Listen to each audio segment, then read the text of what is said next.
esta nueva edición de Entre Líneas de culturacr.net aún no empieza. Sin embargo, me gustaría preguntarle, ¿le gusta a usted escribir?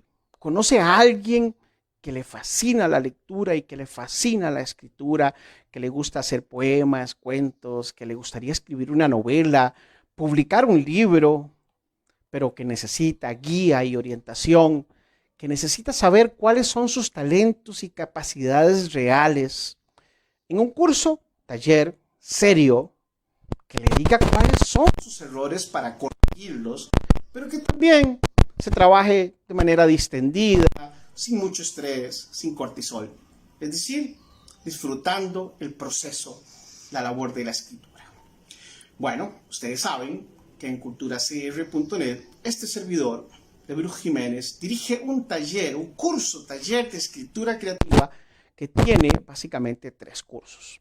El primer nivel, que es un nivel básico, es introductorio, es para cualquier persona que no haya escrito o que ya haya escrito y quiera someter sus textos a el curso y decir, bueno, que también estoy, que tanto me falta, estoy muy avanzado, no sabía tantas cosas y que ahora sí las voy a saber y las voy a poder aplicar a mis textos. Bueno, ese es el primer nivel, el nivel, digamos, básicamente el nivel principiantes. Después hay un segundo nivel, al que llamamos nivel técnico. ¿Por qué? Porque en este nivel nos especializamos en criterios morfosintácticos, gramaticales, construcción de diálogos, ortografía, puntuación, todos esos detalles técnicos de la escritura formal que a veces nos generan alguna dificultad. Entonces ahí entramos en la perfección del texto. Y hay un tercer nivel, el nivel avanzado, que es más taller que curso. Ese es un nivel en donde ya usted va a compartir con otras personas, va a tener una retroalimentación más dinámica, más ágil, donde usted va a tener lecturas de otras personas. Va a tener eso mismo que llamamos retroalimentación, es decir, el criterio de lectores, no solamente de expertos, sino de lectores, a quienes van a decirle a usted qué es lo que está bien y qué es lo que está mal. Ese es un tercer nivel, que es un tercer nivel permanente. Ya no les quito más su tiempo, ya casi viene Entre Líneas, pero mientras tanto, quiero contarles que ya ustedes sabrán también que el libro Arte y Oficio de la Escritura Literaria es un libro que se utiliza como texto didáctico para el curso inicial y una parte también para el curso técnico. De manera que usted lo puede adquirir solo por 5,000 colones más envío, pero también lo puede adquirir con el curso, es decir, llevar también la parte educativa y de lectura. Entonces, ¿cómo lo contrata? Muy bien, 85 27 28 14. Es el número oficial de culturacr.net y es el número que usted podrá encontrar en la página, en Facebook, en todas las redes sociales. Y ahí es el número. Usted puede contactarnos por WhatsApp o por llamada corriente, etc. Entonces, 85 27 28 14. Ya casi viene Entre Líneas. Mientras tanto,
Hola, hola, hola, muy buenas noches. Les saluda Everus Jiménez, director de culturacr.net y de este espacio.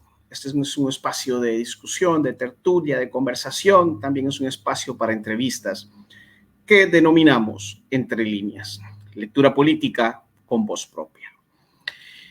Hoy, jueves, permítame ver, 5 de septiembre, tenemos a dos ex jerarcas de los dos principales teatros de Costa Rica, teatros públicos de Costa Rica, el Teatro Nacional y el Teatro Popular Melico Salazar.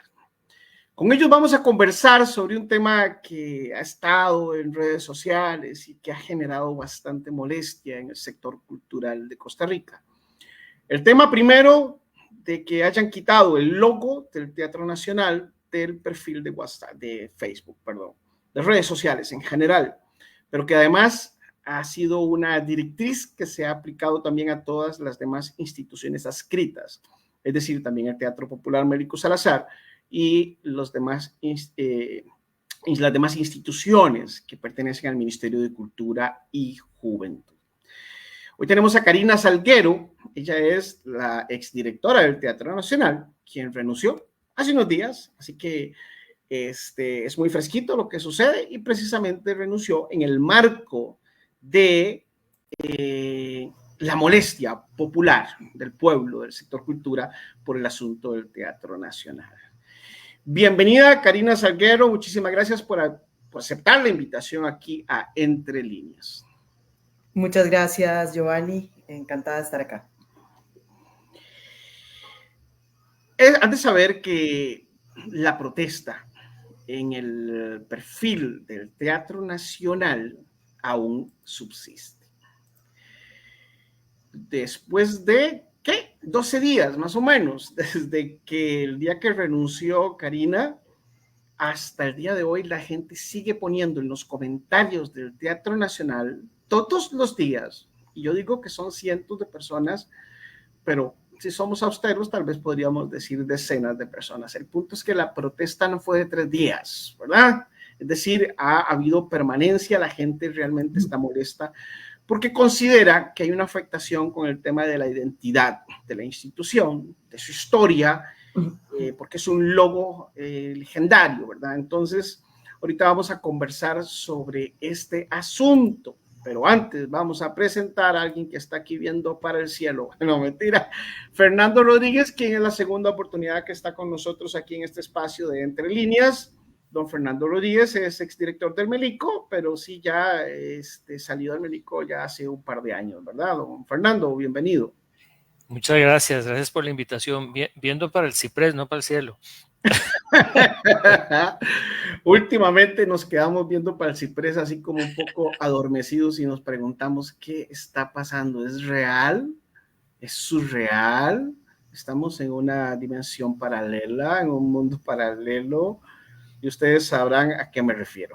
Últimamente por ahí me encontré al presidente haciendo de jaguar y me pregunté, ¿este es el presidente de la República multiétnica y pluricultural de Costa Rica? No, o sea, decir, cada día es como un salto al vacío era que habían dicho en campaña, pero es un salto sobre el salto sobre el salto. Ya uno dice, llueve sobre mojado. Muchísimas gracias, don Fernando, por aceptar de nuevo la invitación a Entre Líneas. El tema de la identidad. Vean, en culturacr.net publicamos un artículo valiosísimo.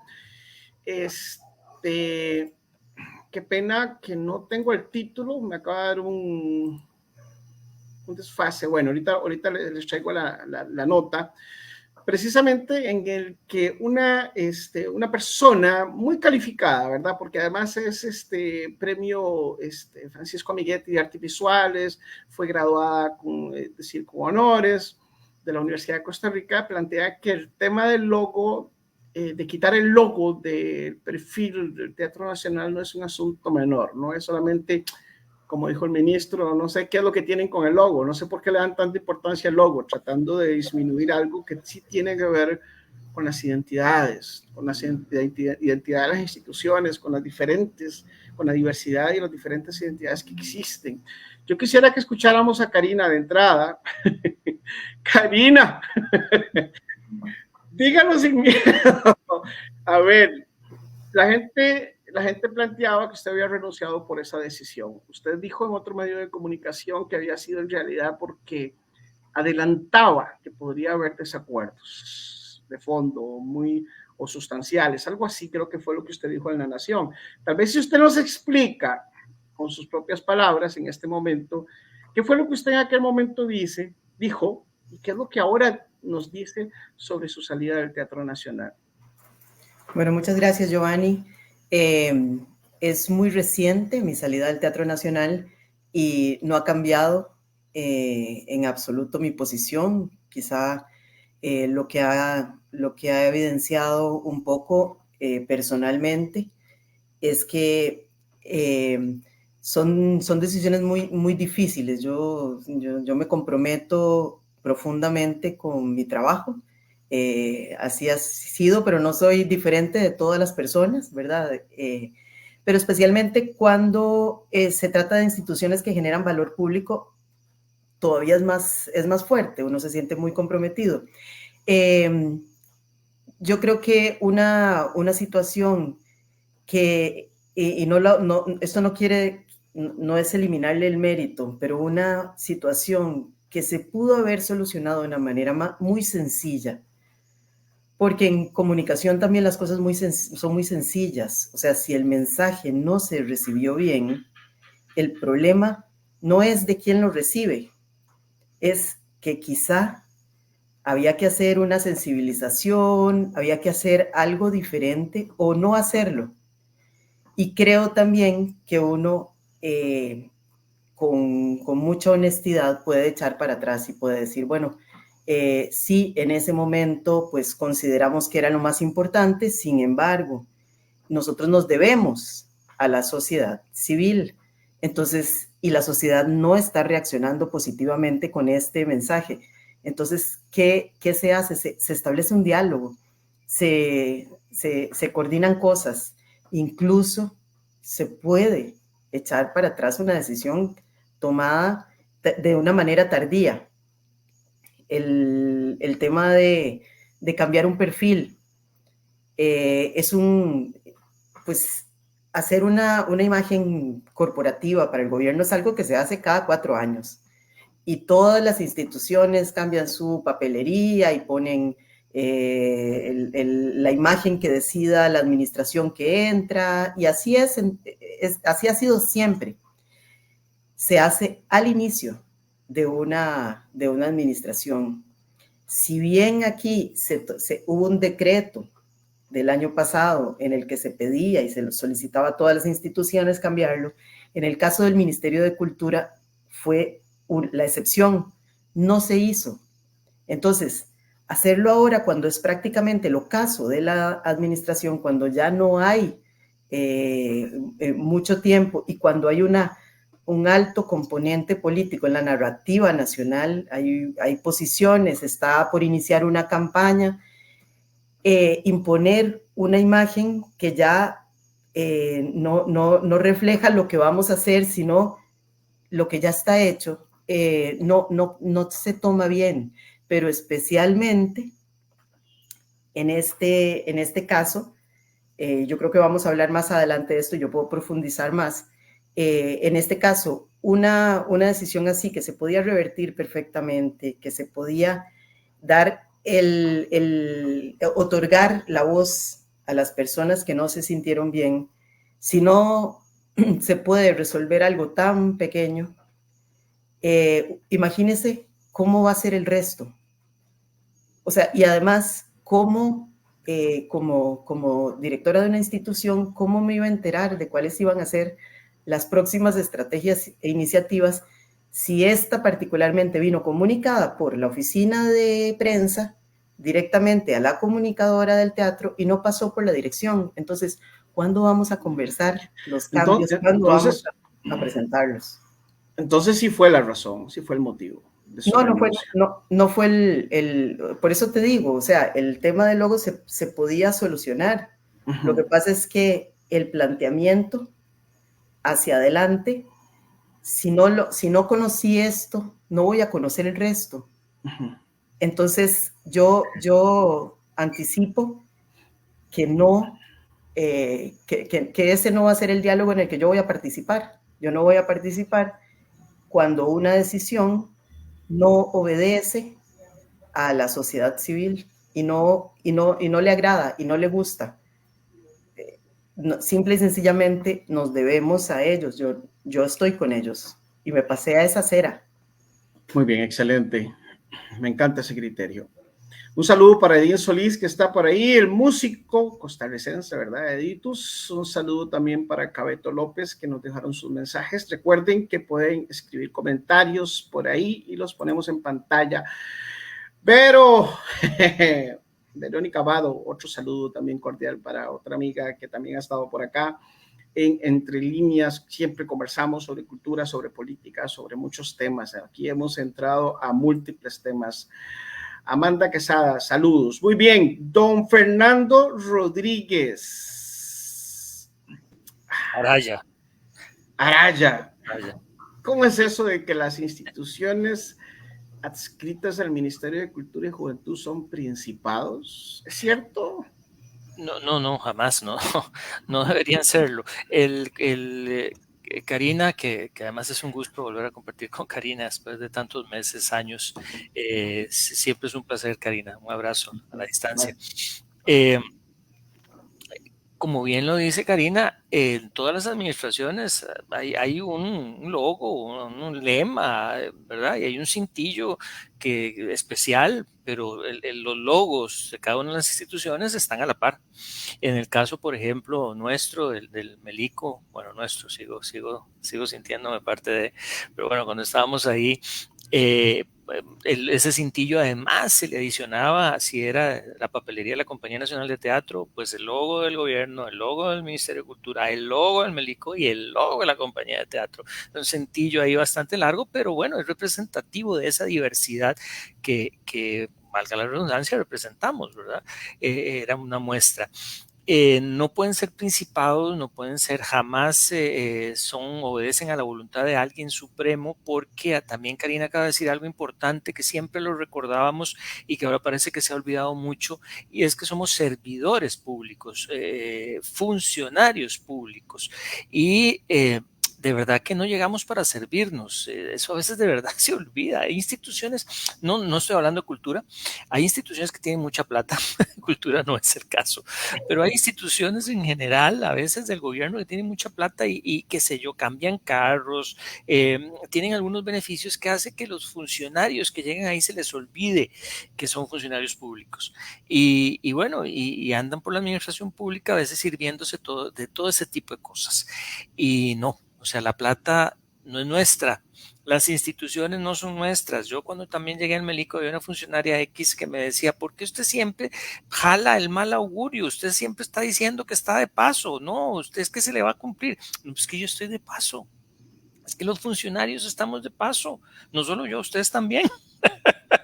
Porque aunque el funcionario público se sienta en propiedad y tenga 20, 30 años, en algún momento se va a ir. Las instituciones, bueno, el Teatro Nacional, ¿cuántos años tiene el Teatro Nacional? Karina, Giovanni, amigos, amigas, ¿cuántos años? Cientos de años, ¿verdad? 127. Y tantos, ¿verdad? Gracias, Cari. Entonces, ha pasado por cuántas administraciones, ha pasado por cuántas repúblicas, empecemos por ahí, ya pasó por la primera y la segunda república, entonces son historia viva. Nadie puede llegar a poner una impronta. Y el otro tema, el otro que bueno, seguimos desarrollando, por supuesto, pero quiero poner también en el tapete, es lo que acaba de decir también Karina. El sector, el consenso, el conversar con la gente, porque como no somos dueños de las instituciones, por supuesto que el sector tiene mucho que decir y hay que escucharlo. Y eso es, aunque no le podamos cumplir, ¿verdad? Porque no podemos cumplirle al 100% a todos y cada uno de las personas, por supuesto, pero hay que escucharlos. En un artículo, a ver si, en un artículo que escribe Emma Segura, Calderón, para culturacr.net, se titula ¿Por qué el logo único en instituciones del Estado atenta contra la pluralidad costarricense? Esta persona afirma, entre otras cosas, que esta reducción extrema no solamente minimiza la riqueza geográfica del país, sino que sugiere un intento de controlar la percepción del territorio, reduciendo la diversidad y complejidad de la identidad nacional. Dice más adelante que borra la individualidad de cada entidad. Que es un acto de homogeneización que puede interpretarse como una estrategia para centralizar y controlar la narrativa institucional, promoviendo una percepción monolítica del Estado. Utiliza referencias a Roland Barthes, Mitchell, Victor Borgen, entre otros.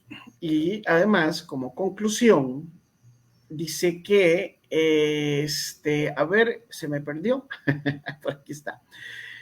Es un acto profundamente simbólico, con implicaciones significativas para la autonomía institucional y la percepción pública. La homogeneización de la imagen, al borrar la diferencia, refleja una tendencia hacia la centralización del poder y el control ideológico. Eso nos lleva a pensar de que este tipo de actos en realidad buscan eso, no solamente la centralización, sino que son propios de regímenes totalitarios, autoritarios, dictatoriales, que se ha visto, además la historia nos ha enseñado que se ha visto en ese tipo de regímenes, aún incluso cuando empiezan en el marco de la democracia, como ha estado sucediendo en las últimas décadas, de que las dictaduras en realidad nacen desde la democracia, no como golpes de Estado militares, sino que mediante un proceso democrático son electos, pero luego, a partir del populismo, de la mentira, la falsedad y una serie de conductas, como este tipo de conductas, se va impostando, ¿verdad? En las instituciones de poder, en las instituciones del Estado, en las instituciones de poder y también en la imaginería popular.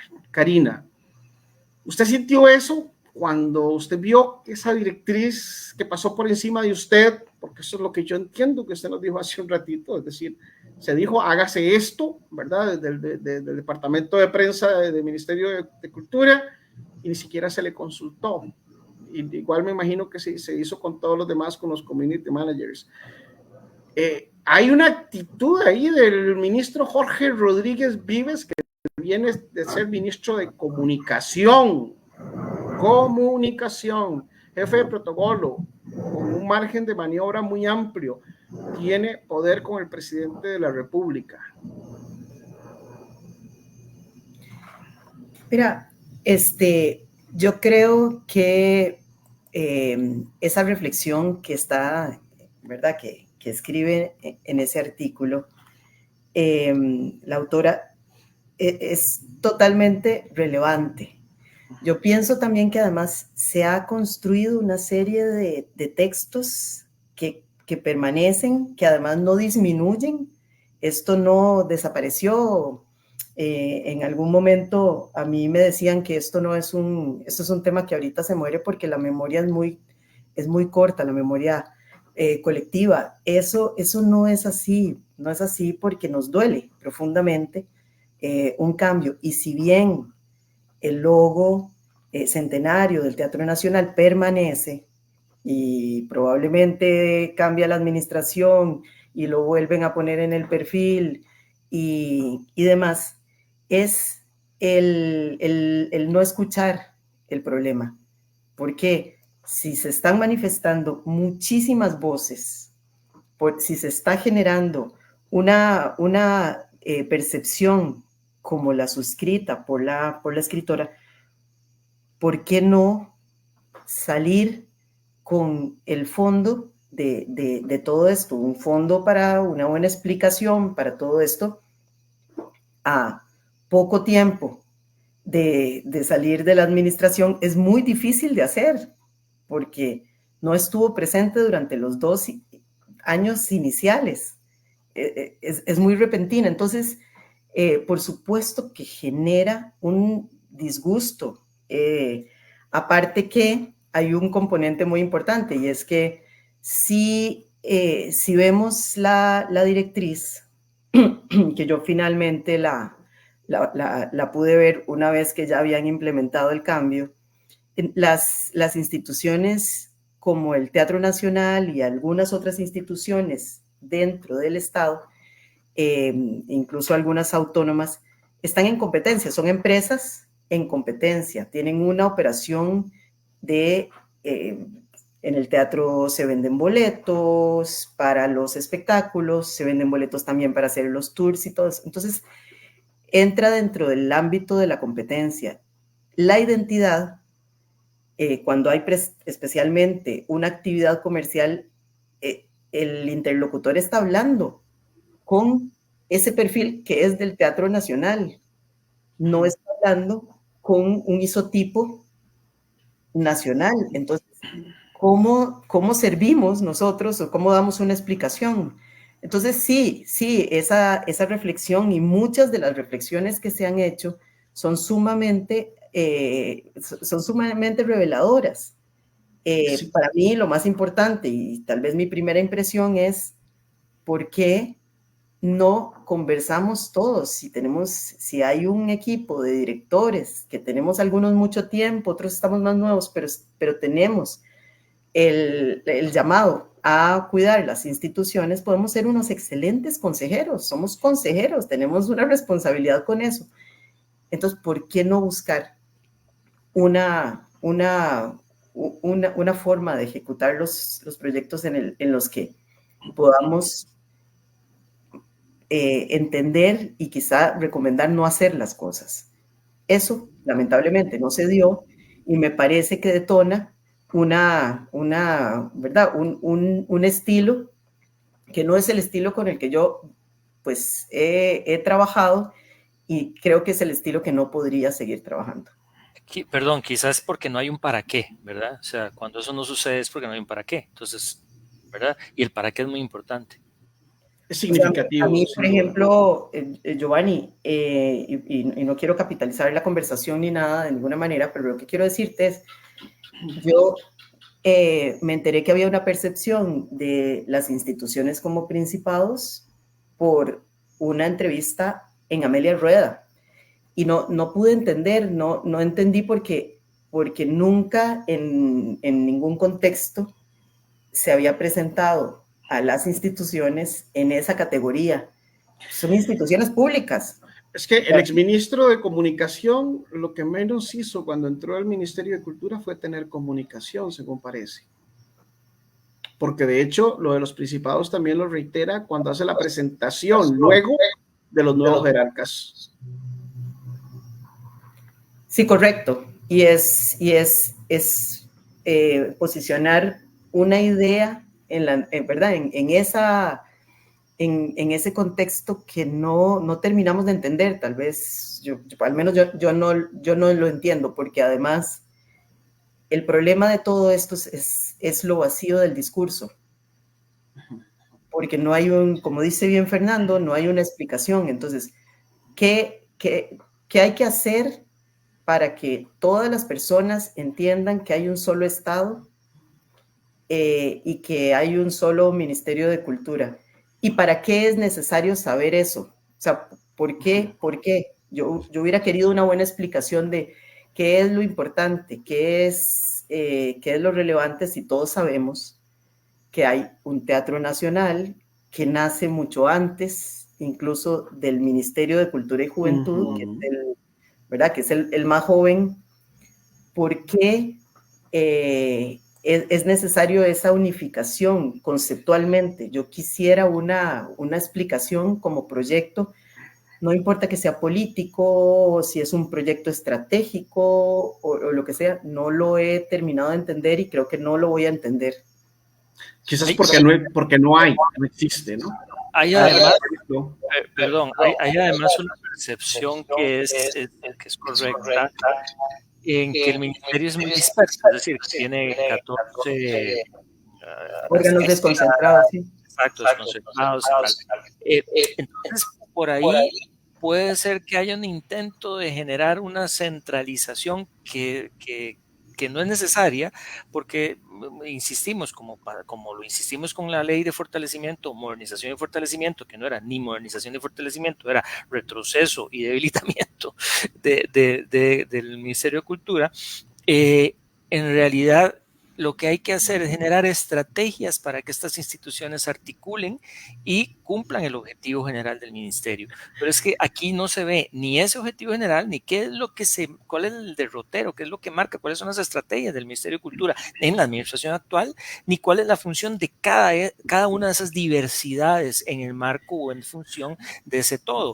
Pues el logo no deja de ser, como yo lo dije en algún momento, y creo que no quiero que se malinterprete, el logo es lo menos importante, es decir, no porque el logo no sea importante, no porque la discusión sobre el logo y mantener el logo y lo que eso representa no sea importante, sino porque detrás de esa superficie no hay nada. Y debería existir un poco lo que dice Karina, ¿verdad? Nunca hubo una explicación del por qué. Yo me cuestiono eso a partir de lo que acabas de decir, Fernando, en este sentido. Se ha dicho que quieren utilizar al ministerio, o sea, las alarmas se prendieron hablando de que se quiere utilizar al Ministerio de Cultura y Juventud como una oficina de propaganda político-electoral. Es decir, que eso iba va en esa dirección, en la dirección de utilizar a las artes, las diferentes manifestaciones, y lo hemos visto, por ejemplo, con un jaguar en el flautista. Lo hemos visto con que ese mismo jaguar salió a celebrar el día del artista nacional. ¿Ese jaguar es cierto o es montaje? Es que a mí me parece que eso es... No, es cierto. Anduvo con el circo, con la parte del circo que hicieron ahí en la estación del Atlántico, y anduvieron por las calles celebrando el día del artista nacional. Allá anduvo digamos, la máscara y la vestimenta de ese jaguar, que además se fue utilizado. Y es cierto, a mí me lo confirmaron varios periodistas y me lo confirmó gente que estaba en el montaje del Teatro Nacional, precisamente. Bueno, Karina yo creo que Karina estaba cuando se hizo a finales de julio esa presentación. Ese jaguar estaba a finales de julio, Karina. Sí, el personaje principal de la ópera, la flauta mágica, la indumentaria. La flauta mágica, sí, es un jaguar, porque hay una ambientación de ¿verdad? Una ambientación local costarricense con mezclas del folclore, con mezclas, digamos, de diferentes orígenes étnicos. Pero en marzo no estaba ese jaguar en el afiche, ni en la presentación que se hizo con ¿cómo se llama la cantante, la tenor costarricense, Iride Martínez. Iride Martínez estaba en el Teatro Nacional, ahí no había ningún jaguar, nunca se salió hasta finales de julio. Eso no es en marzo. Eso no es menor, eso no es menor, incluso me siento un poquito para tratar de manejar mis emociones, un poco indignado. No es menor. Usted achicopalado, digamos. Puede tomar la flauta mágica, cualquier obra de Mozart, de Beethoven, de lo que usted quiera, y puede hacer interpretaciones, pero hacer esa asociación que es clara desde una vinculación política, ¿verdad? Y aun cuando el jaguar es arte y la cultura que no es y aun cuando el jaguar es muy importante para las culturas indígenas, antropológicamente, arqueológicamente hablando, es decir, está en los monolitos, etcétera, no es símbolo nacional, no hay nada con el jaguar que nos relacione. Una connotación clara con una ley X esa que se quiso poner se está en la palestra y está discutiéndose todavía, conociéndose en el Tribunal Superior de Elecciones para efectos del referéndum. O sea, la conexión política es clarísima, y ahí es donde se corre un peligro, y perdónenme que me pongan tan vehemente, pero es que el arte y la cultura, el Teatro Nacional es cultura, justamente sobrevivió a una primera república, se mantiene en una segunda república, o sea, es un hito histórico, atraviesa la historia del ser costarricense, de la identidad costarricense, y ahí es donde no es tan superficial lo del logo, a pesar de que sea en la superficie, porque por eso es que hay que discutir y entender por qué manipulamos las instituciones, por qué las tomamos, y no deberíamos desde la sociedad civil permitir o dejar que sucedan estas cosas, porque están pasando por encima de una identidad. O sea, están tratando de imprimir con un sello que no es nuestra identidad sobre el arte y la cultura que tiene, que es centenaria, milenaria, si nos vamos para atrás ahora con lo que decías, con el significado del jaguar en los pueblos originarios, ¿verdad? Estamos vaciando el contenido al jaguar Sí. Nunca me lo habían maltratado tanto. ¿Ve? Yo soy un enamorado de los felinos y el jaguar en particular y de todos los felinos salvajes. Karina. Sí, yo quizá tal vez, pues no estoy acostumbrada a hablar en parábola. Para mí los mensajes tienen que ser muy claros y se tienen que entender. Y si hay un mensaje político y ese es un proyecto político y está ligado a un planteamiento, pues valientemente se tiene que plantear como esa línea. No, nunca debe ser una parábola, nunca puede ser subliminal, tiene que ser directo siempre. Y creo que ahí está también lo efectivo de un mensaje. Ahora, que estamos hablando de lo vacío. O sea, entonces hay una intervención, hay algo que no nos gusta en la imagen que se plantea, pero también no hay una explicación clara. De frente a los retos que tiene que no es un solo sector cultura, es que son muchos sectores, porque además, o sea, cultura tiene como base la pluralidad. Entonces, estamos hablando y no deberíamos solamente concentrarnos que el tema del logo, sino en cuáles son los riesgos que vienen en este planteamiento. ¿Cuándo nos vamos a dar cuenta de si viene una situación económica que evidentemente ya estamos frente a la Asamblea Legislativa, a la defensa de un presupuesto, y siempre decimos defensa de un presupuesto y es hasta perverso, o sea, porque siempre tenemos que defender el presupuesto cuando el presupuesto es un ejercicio técnico de los requerimientos de una institución. ¿Por qué habría que defenderlo si la institución existe y está generando resultados? ¿Y por qué la ejecución es la satanización de la cultura y si se ejecuta y si se subejecuta? ¿Y por qué siempre estamos conversando como si fuéramos economistas y no un sector de muchos, ¿verdad? De muchos oficios.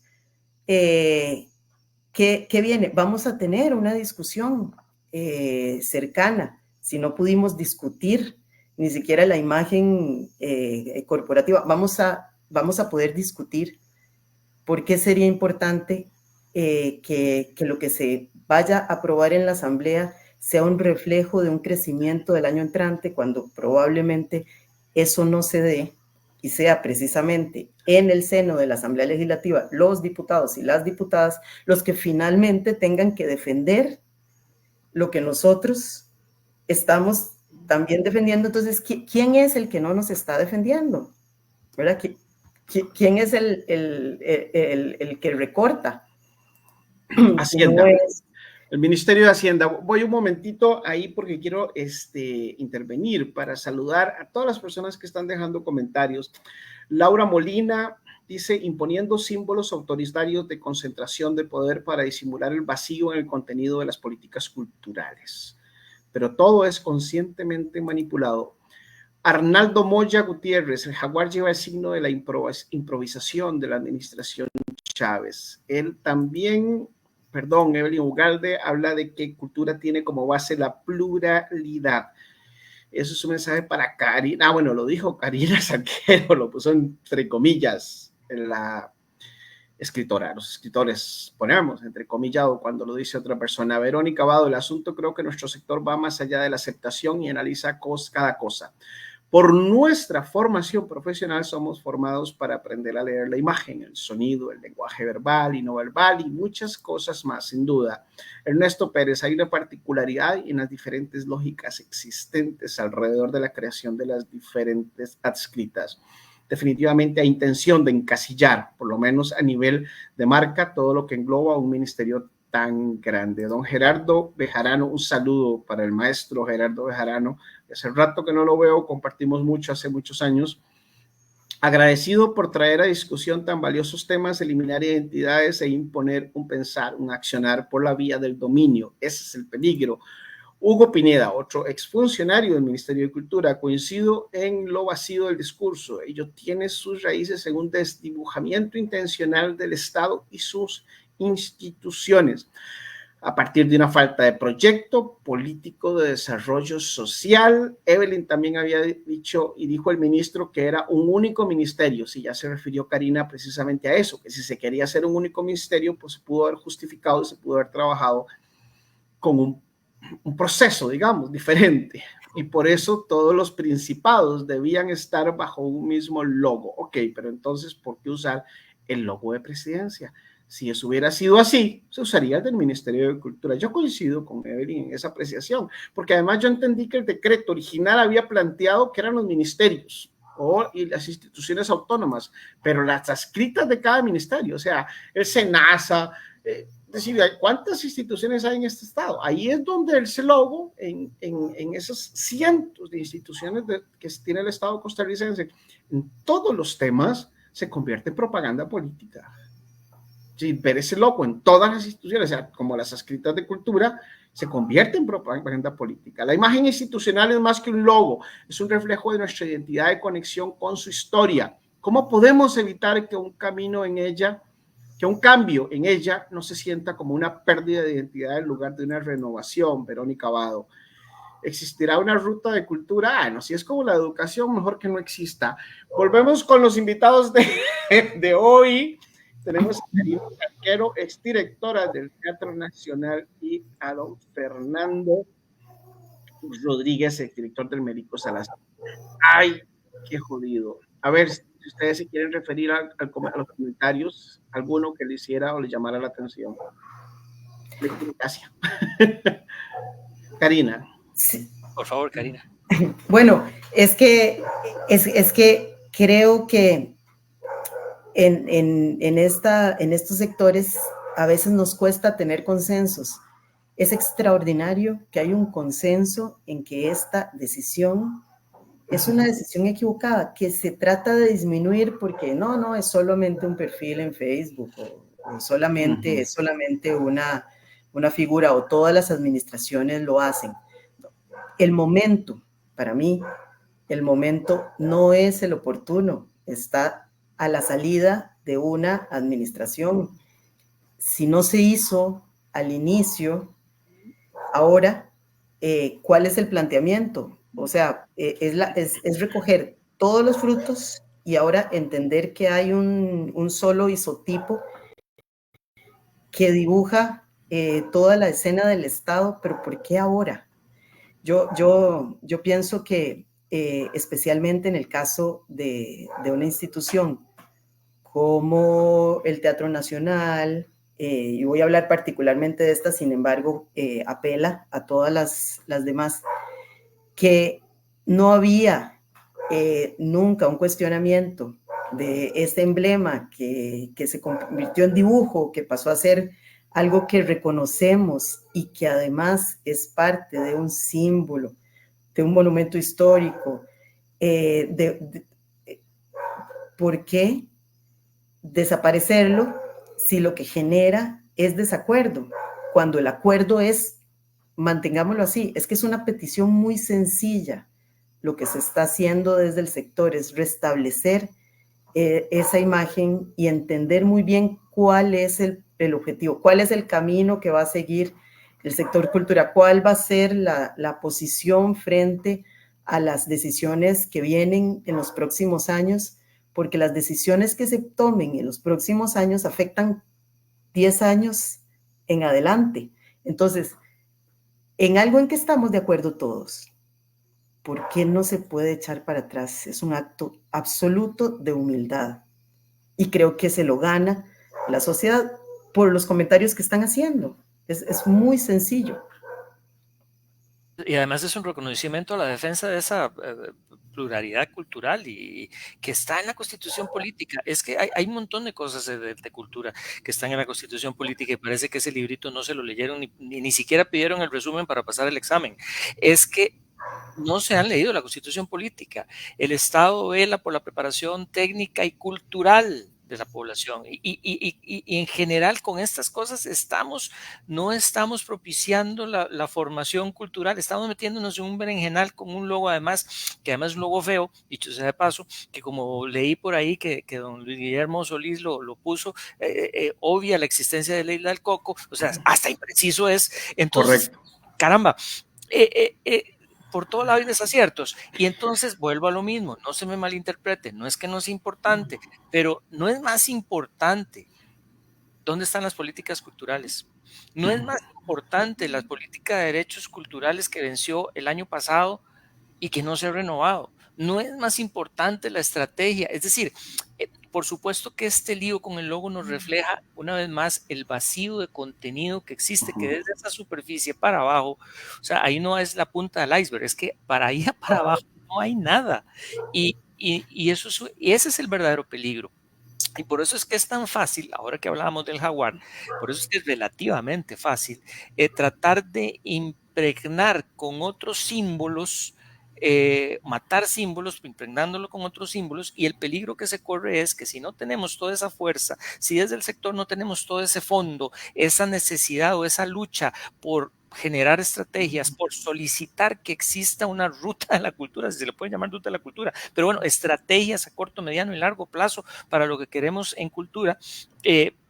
En realidad, entonces, el logo, cualquier otra tontería propagandística o beligerante de manera política, va a poder establecerse desde las instituciones culturales, y ese es el peligro, porque la institucionalidad cultural, ahora que estábamos hablando, que cumple el Teatro Nacional, o que tiene 127 años, la institucionalidad ha costado sangre, sudor y lágrimas. Y lo mismo podríamos decir del Melico y de toda la historia del Melico, de sus compañías, etcétera, y de toda la institucionalidad pública cultural, como para que de repente, con ocurrencias, vengamos a tratar de pisotearla. Es importante, no deberíamos dejarlo de lado. Y es el tema del presupuesto, ¿verdad? Que lo puso Sí, también. yo quería pasar a eso. Quería pasar al tema del presupuesto. No le escuché lo último. No, que le des con Según... eso. Éntrele, dele duro. Además, Porque lo inicio. O sea, vamos a ver, lo que dice Karina, ¿cómo es posible que hasta desde la Asamblea Legislativa se hable de la defensa del presupuesto de cultura? eso. O sea, vamos a ver, ¿desde cuándo tenemos que estar? Bueno, ¿desde cuándo sí sabemos? Tenemos varios años de estar en ese proceso. Yo fui parte, Karina también, de una administración en donde tuvimos serios recortes, pero claramente, al menos yo no sé, en mi ingenuidad, yo pensaba que esto era contingente. Es decir, que estábamos pasando por ese sufrimiento. Un saludo a Hugo, un saludo a Laura también, Molina, que están aquí y que fueron parte también de todos esos procesos, que pasábamos por ese sufrimiento de las reducciones porque era contingente, porque veníamos de una pandemia. Pero caramba, ya la contingencia pasó, la pandemia pasó, ya no es hora de seguir defendiendo, sino fortaleciendo. Por ahí yo mencionaba en algunos foros para el año 23, desde el año 22, por ejemplo, cuando ya la pandemia pasó, se incrementó en más de 1.000 millones de euros el presupuesto de cultura de España. O sea, esos países sí entendieron que si había una recesión, había sido por la pandemia, pero justamente después de la pandemia había que fortalecer. ¿Y fortalecer qué? Pues principalmente la educación y la cultura, porque si no fortalecemos la educación y la cultura, me pasa lo que está pasando ahora, que hay que estar en acciones represivas, en seguridad, en no violencia, porque las preventivas que están en la educación y la cultura las hemos dejado de lado. Pero bueno, no quiero monopolizar, como yo utilizó ese sustantivo, Karina, pero bueno, Capitalizar, dijo Karina. perdón, capital, bueno, Y yo le iba a Igual, cobrar, funcionan los dos. pareció. Funcionan los dos. y yo le iba a cobrar intereses. Porque si capitaliza, entonces, bueno. No, Bueno, vamos a esto. Permítame, don Fernando. sí.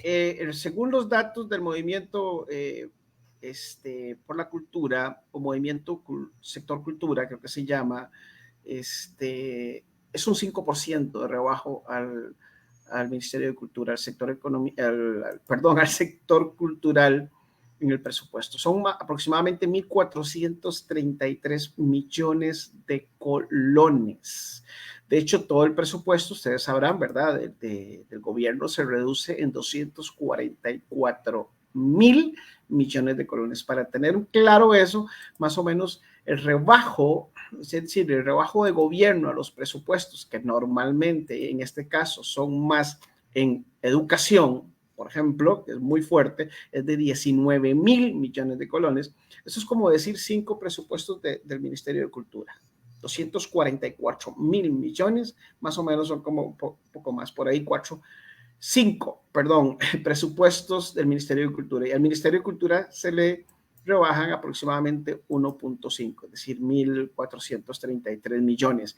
Después, la diputada Katia Rivera me comunicó por aparte que el rebajo se calcula en un 3,75% para cultura. Es decir, ella después hizo unos cálculos posteriores, así que el rebajo sería en ese porcentaje. Movimiento Sector Cultura se llama, y los cálculos fueron de don Alejandro Méndez, que ya estuvo en este programa la vez pasada. No sé si se recuerda, don Fernando estuvo con usted, ¿verdad? Y estuvimos, ¿y con quién más estaba ese día? Estuvimos hablando. Estábamos nosotros dos y vos, por supuesto. Y a yo. Ok. y a yo. Ok. El tema es el recortismo, ¿verdad? Hacendario, el fiscal. Es decir, eso viene desde que las políticas neoliberales se han venido implementando. Lo hemos conversado aquí en otros programas. El tema de la economía naranja, Karina decía al principio, ¿por qué tenemos que estar hablando nosotros de economía cuando deberíamos de estar concentrados en trabajar en temas de cultura? Bueno, porque esa es la visión que trajo la economía naranja a la cultura costarricense, es decir, justificar la inversión cultural a partir de lo económico. Entonces, no es un tema menor, y no es de extrañarse que estemos nosotros tratando de darle sentido económico a la cultura, y la cultura no tiene necesariamente que justificarse desde lo económico, aunque también sería positivo. Ya sobre eso hemos conversado. Karina. No, gracias. No, es que tocas un tema muy importante. Muy sensible. Exactamente, es muy importante, sí. Nosotros, obviamente, creo que el ojo siempre tiene que estar en el endeudamiento. O sea, uno tiene que tener muy claro cómo se mueve el endeudamiento y cuáles son las proyecciones, y no está bajando. Eso implica que los diferentes sectores tienen que estar pensando en las estrategias. Fernando lo dijo, si nosotros apelamos a lo preventivo de la violencia, los espacios que al final de cuentas en lo preventivo pueden generar un gran ahorro a todo lo posterior, lo que cuando ya no se planteó una política preventiva y llegamos a índices de violencia, por supuesto que nos va a ser más caro. Y lo irónico de este momento también es que justamente de cultura y de educación podría ser que se hagan los recortes para atender violencia, y cuando están del lado de lo preventivo. Entonces, sí, y vuelvo a reiterar, no tenemos que hablar como economistas, pero no porque, o sea, porque no tenemos que pretenderlo. O sea, es muy claro, cualquier ciudadano que llevó cívica, o sea, entiende muy bien que hay un todo. Nosotros nos tenemos también que concentrar en cómo nosotros apoyamos para que esa sociedad que está en riesgo no esté en riesgo, y cómo generamos ese valor. Y ese valor, por supuesto, dentro de las conceptualizaciones de la economía naranja, lo más importante era que cultura entrara en el mercado.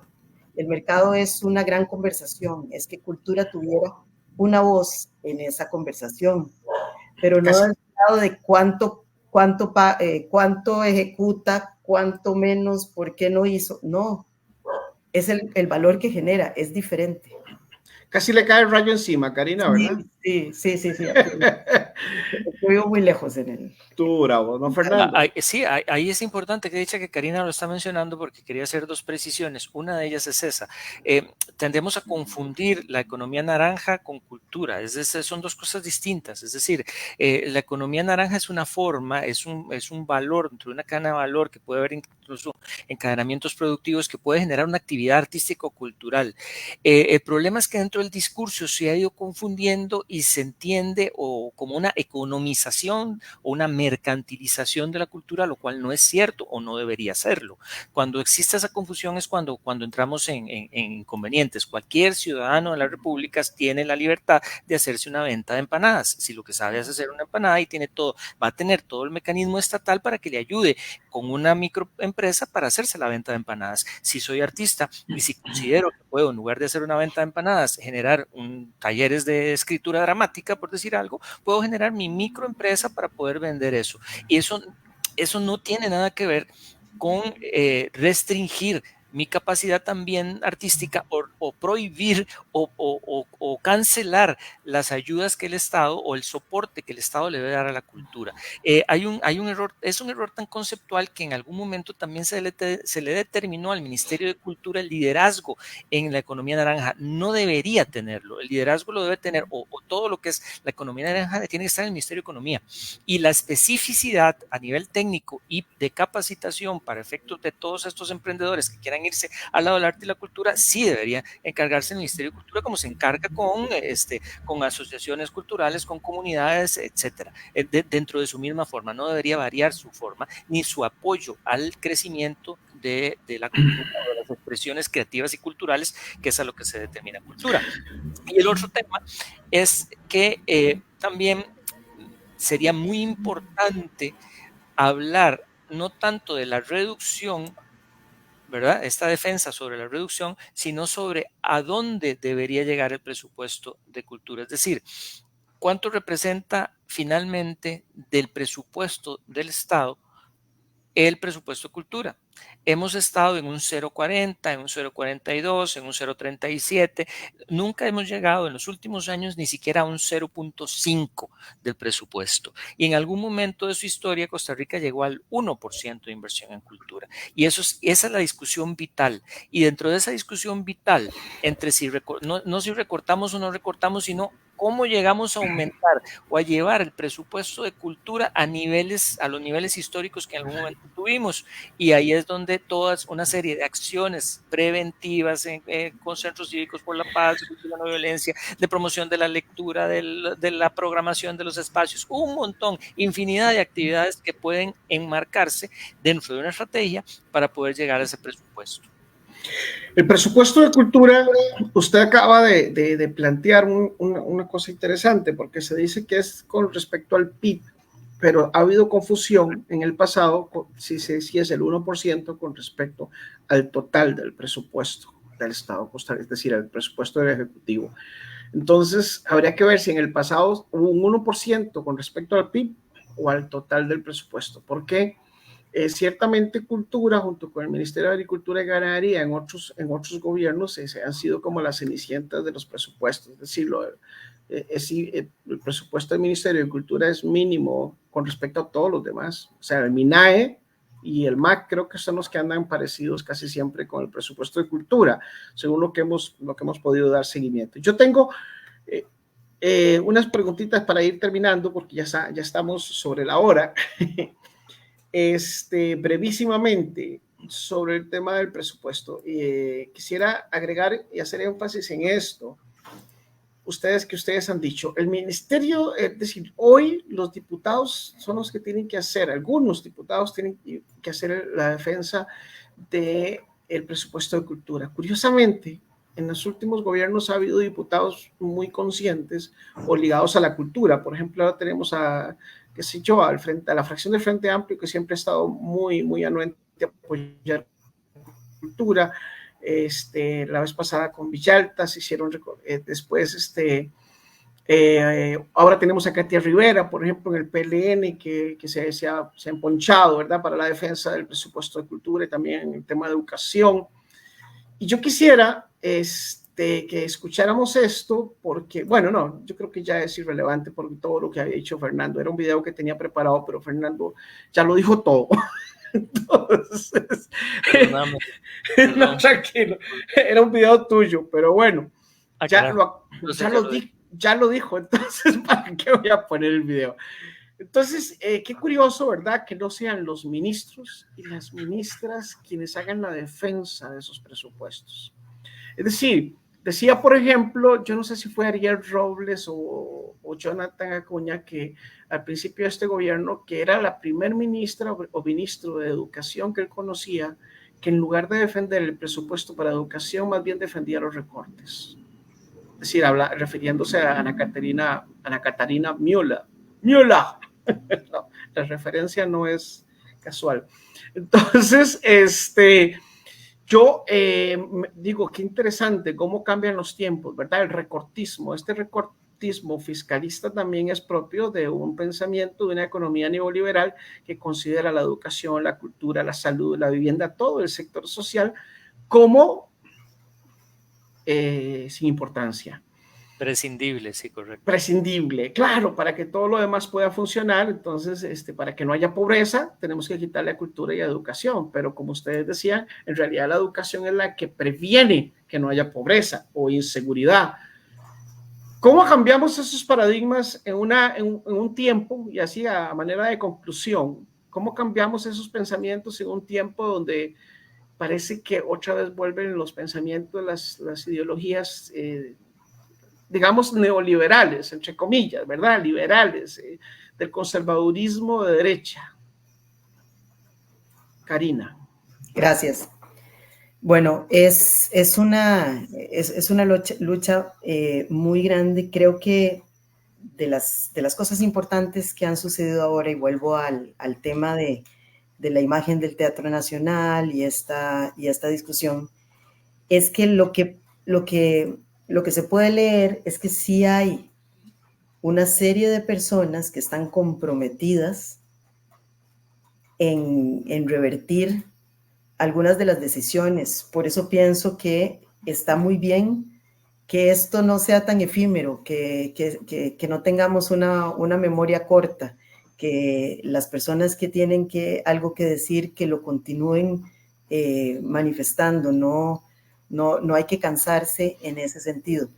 Pero sí se tiene que consolidar y sí se tiene que fortalecer como una voz la sociedad civil. O sea, sí tiene que organizarse, sí tiene que tener una línea clara. Tenemos que hacer consensos, tenemos que pensar qué es lo que queremos y qué es lo que no queremos, pero no en los detalles. O sea, en un espacio en el que todos podamos convivir con las diferencias, porque esto no se trata tampoco de homogeneizarnos también nosotros. Se trata de tener una voz que no solamente es la manifestación pública, sino que es sillas y espacios en las discusiones nacionales, que es una voz articulada que haga representación en todos, un mensaje claro de parte de la sociedad civil. Creo que está muy cerca de eso, porque hay mucho, se coincide mucho. Lamentablemente la crisis viene a fortalecer esa unión, pero eso tiene que ser una unión. ¿Por qué? Porque lo que viene no es empleo, no es que nos contraten un concierto y nos den y ya estar contentos. Es que la calidad de esa contratación sea buena, es que no esté financiando el artista esa contratación porque solo le dieron un porcentaje y entonces tiene que sacar que el maquillaje me lo hizo un amigo o no, bueno, eso no lo voy a cobrar porque bueno, lo que me dieron es esto. No, porque terminamos apoyando el recorte en lugar de revirtiéndolo. Y yo creo que eso viene de una sociedad civil comprometida con lo que acontece en el país. Y sí, bueno, pues no nos gustan muchas cosas, pero entonces, ¿cómo manifestamos que tiene que haber un cambio de una manera organizada con espacios de incidencia? Eso es lo que creo. Excelente, don Fernando. Sí, hablaste, Giovanni, de paradigma. Es exactamente lo que hay que hacer. Hay que establecer un nuevo paradigma. En los años 70, con la creación del Ministerio de Cultura, existió un paradigma claramente en donde el Estado estaba invirtiendo en cultura, la Orquesta Sinfónica Nacional, etcétera. A partir de la década de los 70, 80, la inversión en cultura fue muy fuerte porque existía ese paradigma claro de para qué, ¿verdad? Tractores sin violines, que es lo que resume ese lema, ese paradigma. Después, en los años 80, finales de los 80, 90, 2000, todo esto se rompió.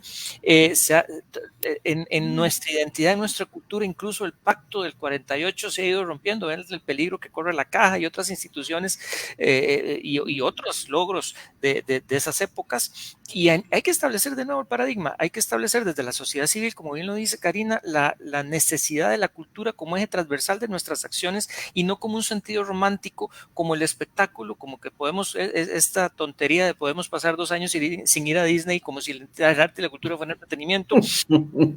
Entender el arte y la cultura o la cultura como nuestro signo de identidad y rescatar cuál es nuestro signo de identidad para poder establecer ese paradigma y también introducir a la cultura como modelo dentro del modelo de desarrollo del país. O sea, tener esa discusión hacia si el país sigue yendo con turismo, si el país sigue yendo con servicios, si el país se está desangrando, etcétera, dentro de todas las políticas de seguridad, del desarrollo turístico, etcétera, o sea, la parte económica, social, tal, cultura tiene que transversalizar, tiene que estar ahí.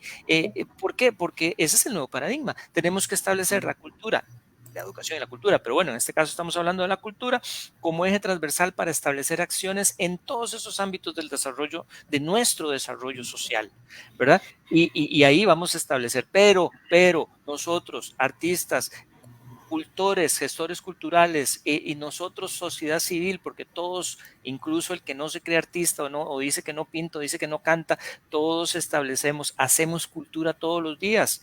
Y si además estamos preocupados de verdad porque maten a nuestros hijos, a nuestros niños y nuestra sociedad se desangre con los sicarios, eso es cultura. Estamos en una cultura de violencia y hay que revertir esa cultura de violencia y lo revertimos con nuestros actos y a partir de la defensa de presupuestos y de acciones transversales en cultura y estableciéndolo como modelo de desarrollo económico social. Yo voto por Fernando Rodríguez para presidente. Gracias, muy amable. Tengo un muy voto, bien, ¿no? Ya tengo 2. ¿Ves? Me impresiona la rapidez, la concisión y el manejo de los elementos, los datos, cómo poder reunir tanto, pero bueno, yo lo comprendo. Don Fernando Rodríguez, doña Karina, les quito el don y el doña, y Karina Salguero Moya, muchísimas gracias por habernos acompañado en esta nueva edición de Entre Líneas. La próxima semana todavía no tengo programa para adelantarles y creo que voy de gira para el Parque Internacional de Amistad, así que posiblemente se me complique, pero seguimos en este espacio, en esta vitrina, en este grito. A veces es un grito por la cultura, por las artes, por la decencia política también, porque también ustedes entenderán, por la protección del medio ambiente, la educación y de esos enormes valores que conformaron esta gran nación. Donde sea que ustedes se encuentren, espero sinceramente que estén muy bien. Nos vemos en la próxima edición. Hasta luego, Fernando. Hasta luego, Karina. De nuevo, gracias. Gracias. Gracias.